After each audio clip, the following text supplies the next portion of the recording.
Christ Triumphant for September 22nd. The reading is entitled, Against Overwhelming Evidence, Pilate Still Wavered.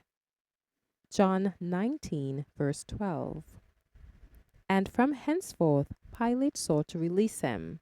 But the Jews cried out, saying, If thou let this man go, thou art not Caesar's friend.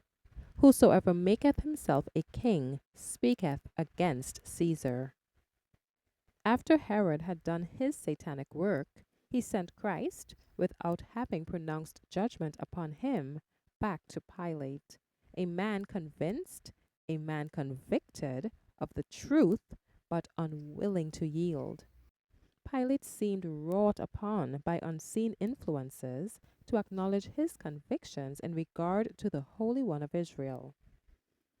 His wavering mind was compelled to acknowledge that Jesus was no pretender, that not a single trace of deception could be found in his words or deportment. Before that satanic, maddened throng, he pleaded for the scourge in the place of the cross.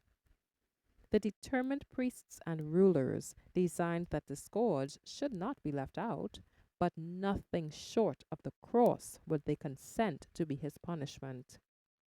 This is human nature today when under the control of Satan.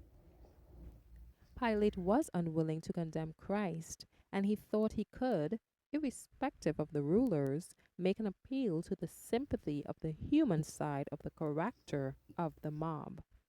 He knew he had nothing to hope for in this line from the priests and rulers. He made a short speech declaring that he found no fault in Christ at all. He confirmed the testimony of Herod that the witnesses against Christ were worthless. They did not agree. Pilate was moving against light and overwhelming evidence and conviction. The priests and rulers saw that they could obtain all that they desired.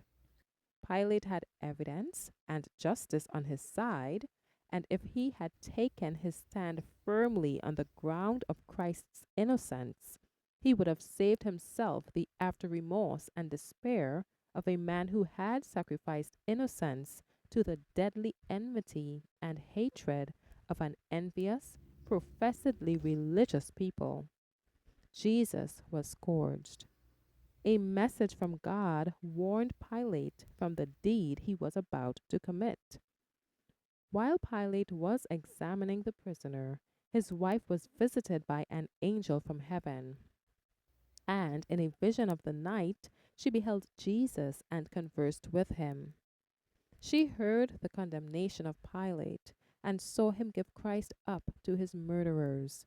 She awoke with a cry of horror. Calling for pen and paper, she wrote him words of warning. Now, in Pilate's dilemma, a messenger makes his way to him with the message from his wife. Have thou nothing to do with that just man, for I have suffered many things this day in a dream because of him. Thank you for listening.